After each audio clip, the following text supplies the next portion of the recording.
Drogheda will lose 56% of its tourism hotel beds in March, and the nature of the Department of Integration's arrangement with the D Hotel must be re-examined.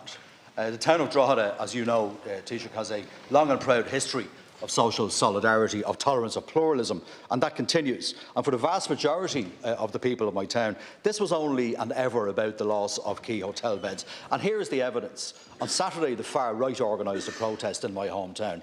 300 people attended. The important point is 41,000 Droghedians didn't.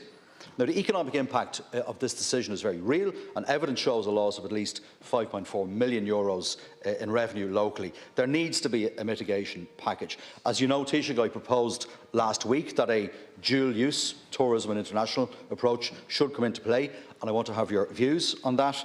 Now, we know that Ukrainian families are hosted in hotels side by side with tourists, and there are no child protection issues, and the D Hotel shouldn't be any different. So will you accept, Taoiseach, and work with me and with Minister O'Gorman on the constructive proposal I made for dual use in the D Hotel? I think the government owes that much to 41,000 Droghedians.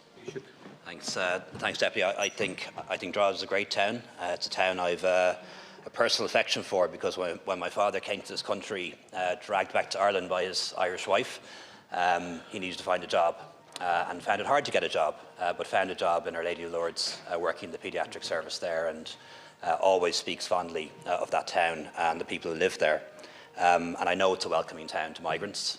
It's a town that has its troubles, but one in which we've put a lot of investment into in recent years. New roads, new housing, major improvements at the hospital, IDA lands purchased in order to drive job creation, and a lot of good things happening in Drogheda. Certainly the situation around criminal activity and gangs has improved considerably as well, and I want to thank the Gardaí in Drogheda particularly for their work on that. And I do understand where the people of Drogheda are coming from in their concerns about this.